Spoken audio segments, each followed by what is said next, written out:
प्रदोष व्रत कथा। नमस्कार दोस्तों, राधे राधे, जय श्री कृष्णा। स्कंद पुराण में वर्णित एक कथा के अनुसार पूर्व काल में विक्रमनगर नामक एक नगरी में एक ब्राह्मण परिवार निवास करता था। उस परिवार के मुखिया की अचानक मृत्यु हो गई।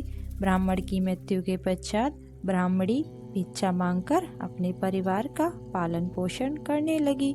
उसका एक बेटा था जिसके साथ वह भिक्षा मांगने जाया करती थी और शाम में भिक्षा मांगकर वापस लौट आती थी।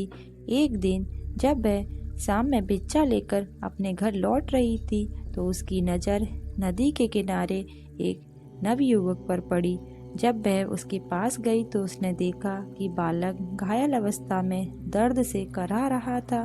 ब्राह्मणी को यह देखकर बहुत कष्ट हुआ और दया भाव के चलते वह उस नवयुवक को घर ले आई।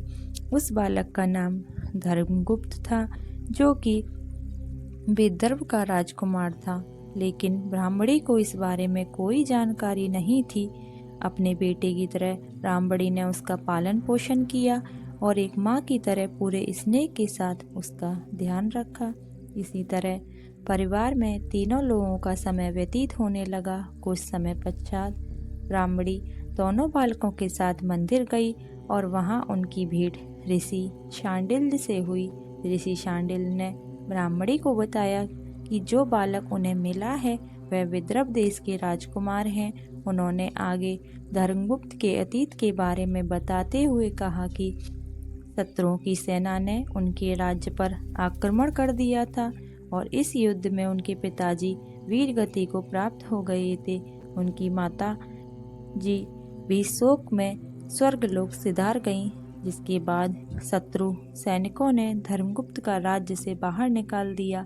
राजकुमार धर्मगुप्त की यह दुखद कहानी सुनकर ब्राह्मणी बहुत उदास हो गई।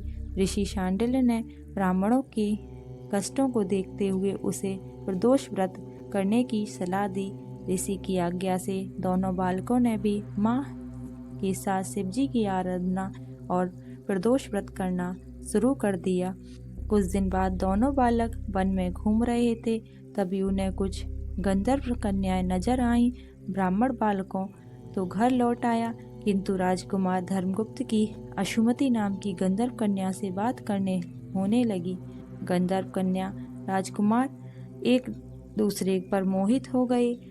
कन्या ने विवाह हेतु राजकुमार को अपने पिता से मिलने के लिए बुलाया। दूसरे दिन जब वह पुनः गंधर्व कन्या से मिलने आया तो गंधर्व कन्या के पिता ने बताया कि विदर्भ देश का राजकुमार है। गंधर्व राज को भगवान शिव के ने सपने में दर्शन देकर अपनी पुत्री का विवाह राजकुमार धर्मगुप्त से कराने की आज्ञा दी।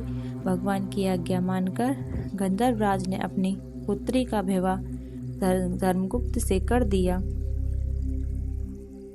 इसके बाद राजकुमार धर्मगुप्त ने गंधर्व सेना की सहायता से विदर्भ देश पर पुनः आधिपत्य प्राप्त किया। राजकुमार ने